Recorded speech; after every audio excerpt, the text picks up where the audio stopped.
Qual era a pergunta? Ora, se todos nós fomos batizados num só Espírito, num só corpo, como Paulo diz em 1 Coríntios, capítulo 12, versos 12, 13 e 14, e conforme aquela montanha de outros textos que a gente viu ontem, como evidência, a pergunta dele é: existe algum outro momento na vida cristã em que você possa ter experiências tão cartásticas, tão de crise, tão intensa, tão profundas ou tão crescentemente ungidas, em que você vai sendo aquinhoado com dons, ousadia, intrepidez, desenvolvimento da fé como manifestação de sinais e evidências externas também do poder de Deus? A resposta é sim. Só que o apelido disso não é batismo com o Espírito Santo no Novo Testamento. Paulo chama isso de desenvolver a salvação. Paulo chama isso de encher-se do Espírito. Paulo chama isso de crescer. Pedro chama isso de crescer na graça e do conhecimento do Senhor Jesus. Desenvolver a vossa salvação de Paulo. Chama isso de amadurecimento. Chama isso de outras coisas, mas não sei se vocês também lembram que no dia de ontem eu disse que se os dons espirituais fossem evidência de uma qualificação espiritual especial, então a gente estava danado e Paulo danadíssimo, porque a igreja, a comunidade em torno da qual ele mais trata deste assunto, mais do que em qualquer outro lugar, é em relação à igreja de Corinto, que estava lotada de dons e vazia de caráter, que estava lotada de dons espirituais e sem fruto do Espírito Santo, sem evidência genuína do Espírito Santo. Ora, quando Paulo diz que eles estavam cheios de dons e secos de amor, que eles estavam cheios de dons e cheios de maluquices e de distorções na fé, o que Paulo estava dizendo? Por inferência. Ele estava dizendo que aquele crente carnal de Corinto, que ele diz, vós sois carnais, não vos pude ainda falar como a gente espiritual, vocês são bonecos de carne, mais ou menos a construção grega original, é isso que vocês são, ânimas carnais, falando em línguas, isso tudo. A inferência qual é? É que esses dons espirituais estão longe de ser qualquer qualificativo de caráter, de interioridade. Então não é um paradoxo. Não, ele não é sinal de santificação. Não é. Santificação no sentido de evolução consciente na graça de Deus. Santificados em Cristo, todos nós estamos. Os mais amadurecidos, os menos amadurecidos, os homopneumáticos, tanto quanto o homopsíquicos, o homem carnal. Se está em Cristo, está em Cristo. Está santificado em Cristo, como Paulo diz em 1 Coríntios, que vai descer o cacete na moçada, mas diz a vós outros, santos santificados em Cristo Jesus. Então é por causa da graça imputada a mim e a todos, é que já está tudo consumado em meu favor, embora na prática eu esteja longe disso, tanto quanto eles estavam. Mas conhecimento primitivo de Jesus eles tinham tido. Conhecimento da realidade básica do Evangelho, Paulo não os tinha deixado sem. Assimilado muita coisa, vários deles tinham. Mas, por outro lado, a gente precisa saber que o ambiente greco-romano que Paulo frequentava também estava cheio de língua estranha, sem ser cristã. E essa é outra coisa, quem está em casa fica pensando que esses fenômenos são uma invenção do Pentecoste, que começou no dia do Pentecoste pela primeira vez. Tem chinês que fala em língua estranha há milênios, japonês, tribos de índio, cultos de mistérios, cultos greco-romanos, culto a Mitra, gnosticismos. E a que se deve essa manifestação? A fenômenos psíquicos. É por isto que dom espiritual está longe de ser qualquer evidência de saúde espiritual. Paulo diz, olha, com relação aos dons espirituais, eu não quero, irmãos, que vocês sejam ignorantes. E dá um tema lá. Ninguém que diz Jesus Cristo é anátema está falando pelo Espírito Santo, porque a balbúrdia era tão grande, a herança pagã carismática que havia em Corinto era tão grande, que tinha gente que transitava do templo de Afrodite, do de Apolo, de qualquer um outro, para agora, para esse novo ambiente, com todo o misticismo pagão na cabeça, como acontece no meio evangélico. Não é? O cara chega lá, ele tem que incorporar a pombagira para ter uma experiência de dar uma tremida e dizer Jesus me libertou, ainda que ele incorpore toda semana de novo. Que ele está condicionado naquele negócio. A doença em Corinto estava presente. Então, Paulo nunca se impressionou com isso, ao contrário.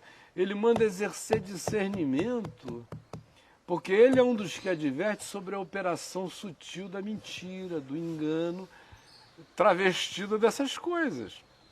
Então, dom espiritual não é sinalização de qualificação espiritual alguma, porque qualquer um, sem Jesus, com estímulos psíquicos específicos, vai desenvolver a glossolalia ou um monte de outras coisas, assim como dons de cura não são invenções cristãs, como todas essas coisas que acontecem pelo mundo inteiro. Crente é que é bobo, fica pensando que são grifes, e aí entra em crise. Alguém está curando, deve ser de Deus. Não! Paranormalidade, sobrenaturalidade, isso aí só não dá em poste de ferro.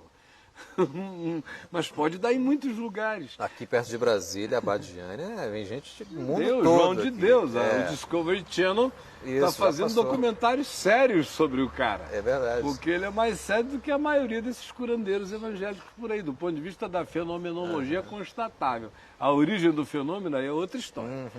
Então, a gente vai para Corinto, esses santos santificados em Cristo Jesus que estão lá, que falam em línguas, a beça, tem quem profetize loucuras também, uma ênfase danada em curas e milagres.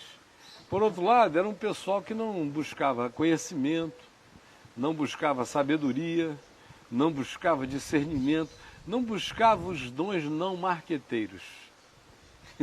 Eles tinham virado pentecostais ao estilo pervertido, no melhor sentido ou pior sentido da palavra.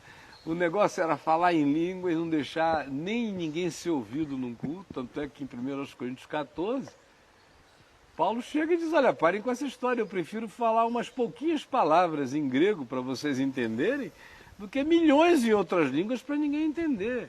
Dom de línguas não é público. É para falar em casa, é sozinho, é quieto, é íntimo, não é propaganda pessoal.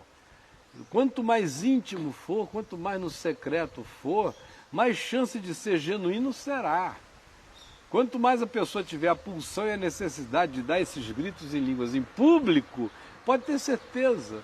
Se não for aqui e ali, muito raramente, como um ímpeto do Espírito Santo, que até eu já tive na minha vida, mas tão raro em quase 40 anos que eu posso dizer foram 2 vezes, mas quando isso vira costumeiro, pode ter certeza, o cara já está doente. Porque quem tem consciência sincera do ensino do Evangelho vai praticar isso a portas fechadas, porque Paulo diz, não edifica ninguém exceto a si mesmo, está orando em espírito, o resto é propaganda. Então ele diz, eu gostaria que vocês buscassem os melhores dons, gostaria que vocês profetizassem. Profecia para Paulo não era essa coisa que a gente vê por aí há tantos anos, meu servo meu, eis que eu te vejo fazendo uma viagem, as malas estão prontas, é quase tudo a mesma coisa, né? Tem uma variação de 4 temas. Chave do carro na mão. Chave do carro na mão, eis que eu vejo uma varoa se aproximando e tal e tal. É aquela mesma babuzeira de sempre, que só gente muito condicionada não vê, que são mensagens gravadas, aperta o play que toca. Então, não tem, ou então é aquela paranormalidade que a gente já conversou aqui semana passada, de indivíduos paranormais que fazem a leitura do teu dia de manhã, dizem para você um segredo que só você sabia, aí você se abre todo, aí ele enfia todas as opiniões translocadas dele em cima daquilo em nome do Senhor, e você estrepa a sua vida. Então, conquanto Paulo cresce na profecia que também traz uma revelação futura, ou cresce na profecia que também traz uma revelação do coração, como ele diz em 1 Coríntios 14, que a genuína profecia pública, para ser falada no espírito de uma revelação, tinha que ser daquele tipo tão genuíno e tão verdadeiro que o incrédulo presente à reunião,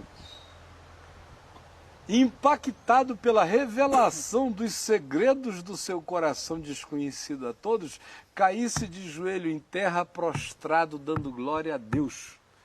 Se não tivesse a qualificação desse tipo de genuinidade profética, Paulo diz, não abra a boca. Ou então, se abrir, que seja a profecia como 99% das profecias devem ser. São as que eu prego a minha vida inteira, para consolar, para exortar e para edificar. É evangelho aplicado ao cotidiano dos irmãos. Sem apoteose. Sem apoteose. Então, voltando aqui para os irmãos de Corinto.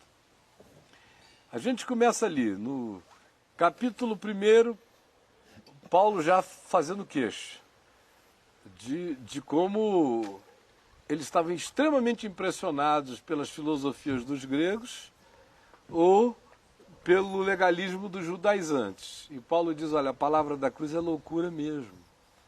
Não tentem nem melhorá-la filosoficamente e nem diminuir o escândalo dela abraçando esse monte de leizinhas aí. No capítulo 2 ele já vem com aquelas divisões todas. É o pessoal que diz, eu sou de Paulo, eu sou de Pedro, eu sou de Apolo. Alguns assim no meio daquele dizem, eu não sou de Cristo. Enfim, aquela idiotice toda. Ele diz, vocês são os grandes carnais, Jesus não está dividido, vocês não entenderam nada. Um pregou, outro regou, mas quem deu crescimento foi o Senhor. Parem com isto. Aí no capítulo 3 ele introduz o tema de novo desse besterol presente, ele continua, ele fala da arrogância do pessoal, que agora já não quer mais nem dar ouvidos a Paulo, chegaste a reinar sem nós, já não estão mais querendo, já se sentindo o rei da cocada preta por causa de dom. De dom, de dom, de dom. Aí no capítulo 5 ele diz, vocês estão assim, mas estão deixando um irmãozinho aí ter a esposa dele comida, traçada pelo filho dele que está pegando a madrasta. E enquanto isso está todo mundo aí no obalobaraobelixaias e aliandores cântores.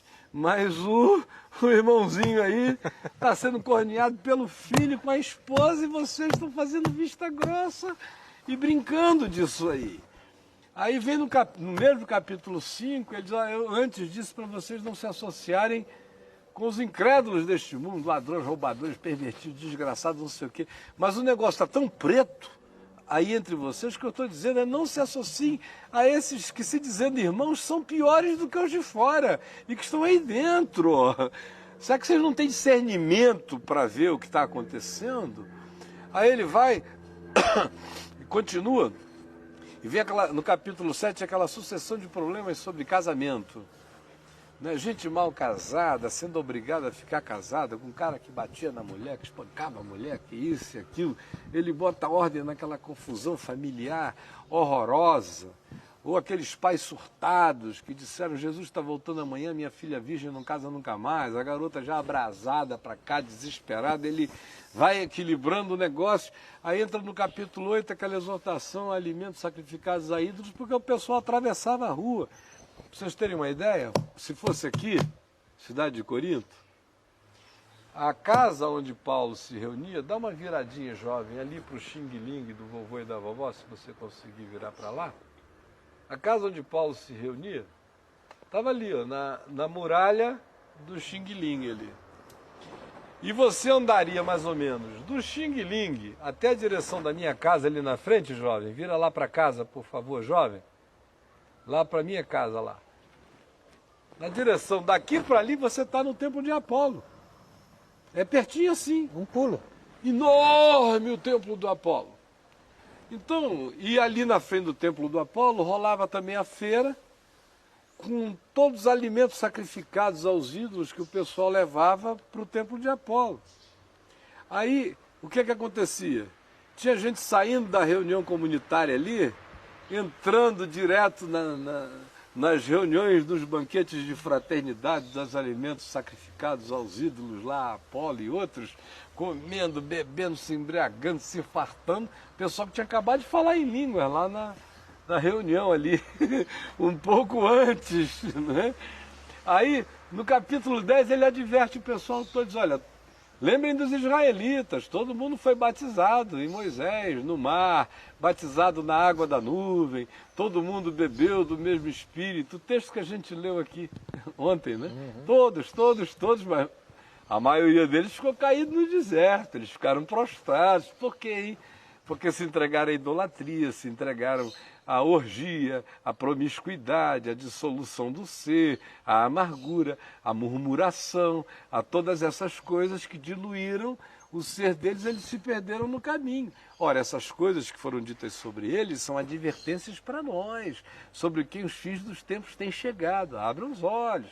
Aí ele entra no capítulo 11, narrando aquela história das prostitutas da Acro Corinto, lá do templo de Afrodite, que é relacionado ao fato de que elas desciam no fim da tarde, cultuais, sem véu no rosto, com os cabelos soltos, lindas e charmosas, e deliciosas e provocantes, e para seduzirem os homens de Corinto, porque Corinto tinha virado verbo na antiguidade. Corintianizar era a mesma coisa que achacrinhar, era a mesma coisa que aputalhar, de modo que o verbo corintianizar era uma Rio de Janeirizar, no sentido assim de um bacanal de carnaval, porque Corinto era um dos centros de maior orgia do mundo greco-romano, porque ele ficava entre dois mares, o Egeu de um lado e o Adriático do outro. Era um ponto comercial de passagem, como qualquer rota comercial, é marinheiro do mundo inteiro, e onde tem marinheiro, variedade de nações e pessoas sem raízes e vínculos, há uma demanda por prostituição e sexo enorme. Então elas desciam de lá para servir essa moçada.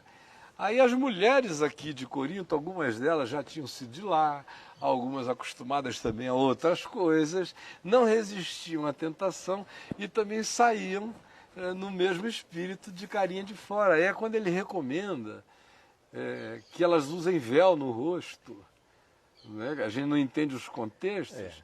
Número 1, porque mulheres sérias na antiguidade faziam isto. Então ele estava recomendando uma coisa que qualquer mulher bem casada, não precisava ser cristã, faria com naturalidade naquele ambiente público e naquele contexto onde a cara de fora era um convite para outra coisa. Então, por causa disso, ele dispõe um véu, que de fato é a palavra grega exousia, que significa autoridade. Então, véu e autoridade são sinônimos. O que ele está dizendo é, mulheres da comunidade de Corinto, publiquem o fato de que vocês não são mulheres de cara de fora, no sentido de que estão fazendo um convite. Publiquem o fato de que vocês são mulheres sob autoridade, sob exousia. A primeira de Cristo, a quem vocês servem, e a do esposo de vocês. E ele até equilibra, e diz, e não é para o marido também tirar onda. Porque assim como a mulher veio do homem, o homem é nascido de mulher, de modo que há interdependência, ele não está criando nenhum princípio de chauvinismo. Ele está fazendo uma recomendação de saúde relacional e uma série de outras coisas que não vem aqui ao caso. Aí ele entra no capítulo 12, dizendo, não quero que vocês sejam ignorantes, é como ele começa, porque de fato aquele pessoal que falava todas aquelas línguas eram sem gnose, sem conhecimento, eram ignorantes do que estavam fazendo. No capítulo 12 ele dá uma sucessão de dons, que não são todos, não é? Estão longe de ser. Paulo nunca teve a pretensão de dizer quais são todos os dons de Deus, porque quem tiver essa pretensão é maluco. Ele ali dá uma listinha, como ele dá uma outra em Romanos, como ele dá uma outra escrevendo aos Efésios, mas está longe de ser algo que somado, né, dá 30, mais ou menos, designações, são os limites do dom de Deus. Os dons de Deus são ilimitados. Ele está sendo pedagógico e está apanhando os elementos mais comuns no cotidiano deles ali, os mais conhecidos, tanto pela prática abusiva como pela negligência total, e dizendo, olha, aqui está um caminho. E Deus dá conforme lhe apraz. Apraz, é a obra do Espírito Santo, dá a cada um para um fim proveitoso, não é dar dom por dar, não é para o cara virar uma gambiarra de dons, nem uma figura alegórica num carro de carnaval de dons aí e tal. Ou bater no peito exibindo. dizendo que eu tenho todos os Tem 9 dons de 1 Coríntios. Os 9, né? Ainda tem essa história. 9 medalhas. São os 9 medalhões ali, né? Todo mundo com comendas de dons no peito, aquela maluquice toda, né? Se somarem, eles vão ver que são muito mais. Aí vai crescer o ranking, a patente. Falta peito para tanta medalha. Falta peito para tanto dom, né? Mas não falta cara de pau, viu? Falta espaço no peito. Mas aí, no capítulo 13, ele diz, olha, tudo isso é bobagem, sem um caminho sobremodo excelente, se você profetizar, tiver fé, tiver isso, e o escambau, mas não tiver amor, nada disso aproveita, é sino batendo, é lata velha, é latido, é cão ladrando, é idiotice, está tudo morto, vocês não viram que sem amor nada é verdade para Deus. Aí no capítulo 14 ele põe ordem na casa, ele diz, por que não falar em línguas publicamente? Qual a exceção e olhe lá, havendo quem interprete, designa a qualificação da profecia, ou ela vai abrir o coração de um incrédulo, ou então ela tem que edificar a todos. Para edificar a todos tem que ser comum a todos, é um ensino geral e não um derramar de horóscopos e de como está o seu dia hoje para os outros, para as pessoas. Ele arruma isso tudo. E aí quando a gente chega no capítulo 15, a gente vai descobrindo mais maluquice. Vai descobrindo que lá tinha gente que se batizava por causa dos mortos. Meu avô morreu sem se batizar, não conheceu Jesus, então eu vou fazer um batismo vicário pelo velho. Aí era aquele monte de gente querendo se batizar pelos que já tinham morrido. Aí Paulo diz, olha, para com isso que não adianta nada.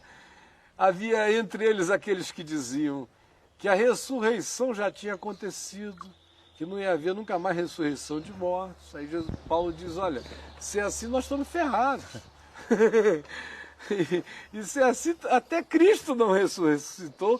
E tem mais, a mensagem que ele está mandando a gente pregar é mentira, porque foi isso que ele mandou que a gente asseverasse. Havia pessoas ali dentro com as expressões de crenças mais bizarras e falando em língua torta e direito, sinal de que proliferação de dom espiritual não gera nenhuma forma de qualificação mental, espiritual e de caráter. A pergunta é o que gera.